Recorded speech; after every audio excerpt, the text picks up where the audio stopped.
चतुर्भुज। एक चतुर्भुज की चार भुजाएं, चार कोण और चार शीर्ष होते हैं।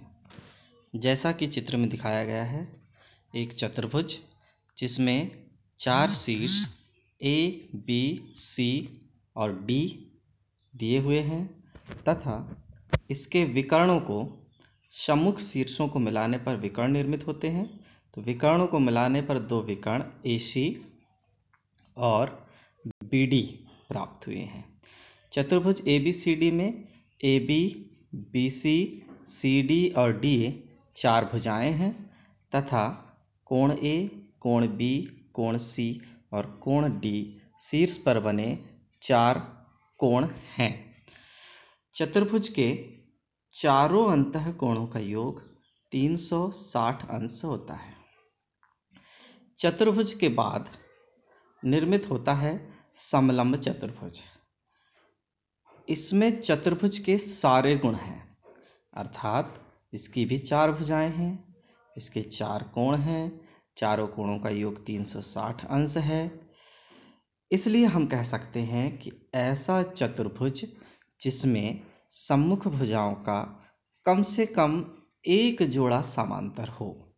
प्रयास क्या किया गया चतुर्भुज में कि सम्मुख भुजाओं के एक जोड़ा अर्थात ए बी और डी सी को समांतर कर दिया गया। तो सम्मुख भुजाओं का कम से कम एक जोड़ा समांतर हो तो अब चतुर्भुज समलंब चतुर्भुज कहलाने लगता है। इस चतुर्भुज में और अधिक सुधार होने पर निर्माण होता है समांतर चतुर्भुज का। अब इसमें क्या नया सुधार हुआ? चतुर्भुज के सभी गुण हैं, चार भुजाओं से घिरी बंद आकृति है ये। समलंब चतुर्भुज का भी गुण है, कम से कम एक जोड़ा समांतर है।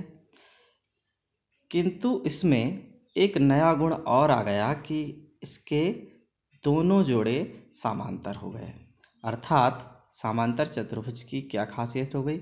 ऐसा चतुर्भुज जिसमें सम्मुख भुजाओं के दोनों जोड़े समांतर हों समांतर चतुर्भुज कहलाता है। किंतु हम इसे चतुर्भुज भी कह सकते हैं क्योंकि इसकी चार भुजाएं हैं, और समलंब चतुर्भुज भी कह सकते हैं क्योंकि इसका कम से कम एक जोड़ा भी समांतर है। दो जोड़े तो समांतर हैं ही, अर्थात एक जोड़ा तो समांतर है, इसलिए हम इसे समलंब चतुर्भुज भी कह सकते हैं। समांतर चतुर्भुज के बाद इसमें और अधिक नए गुण आए और दो नए रूप प्राप्त हुए। एक पहला रूप आयत, जिसमें समांतर चतुर्भुज में ऐसा परिवर्तन किया गया कि उसका कम से कम एक कोण 90 अंश अर्थात समकोण बन जाए। यहाँ थोड़ा मिसप्रिंट है।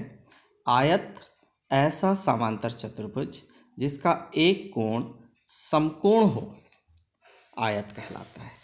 ध्यान से सुनेंगे, ऐसा समांतर चतुर्भुज जिसका एक कोण समकोण हो, आयत कहलाता है। अब उसके गुणों में वृद्धि अपने आप हो जाती है। जैसे ही हम एक कोण को 90 अंश करते हैं, बाकी के चारों कोण अपने आप समकोण हो जाते हैं। इसी प्रकार समांतर चतुर्भुज में ही एक नया गुण बढ़ता है और बनकर आता है समचतुर्भुज। समचतुर्भुज में भुजाओं पर ध्यान दिया गया है। ऐसा समांतर चतुर्भुज जिसकी चारों भुजाएं समान हो। तो जब कोण को 90 किया गया तो आयत का निर्माण हुआ। जब भुजाओं को बराबर किया गया तो समचतुर्भुज का निर्माण किया गया। इसकी चारों भुजाएं बराबर हों, समचतुर्भुज। किंतु सोचिए बच्चों, यदि आयत और समचतुर्भुज दोनों के गुण किसी एक चतुर्भुज में मिला दिया जाए तो किस प्रकार का गुण प्राप्त होगा? तो हमें प्राप्त होगा वर्ग।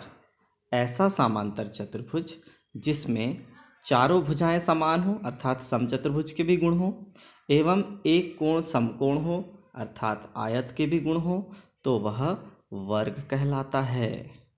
वर्ग को हम सभी प्रकार के चतुर्भुजों के नाम से जान सकते हैं। अर्थात चतुर्भुज के जो गुण हैं कि चार भुजाओं से घिरी बंद आकृति, तो वो ये है, इसलिए हम इसे चतुर्भुज कह सकते हैं।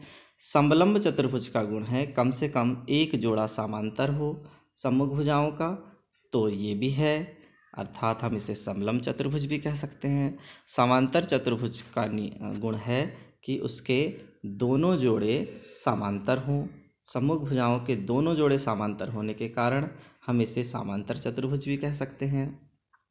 आयत का गुण है कि किसी चतुर्भुज का कम से कम एक कोण, समांतर चतुर्भुज का कम से कम एक कोण 90 अंश हो तो हम वर्ग को आयत भी कह सकते हैं।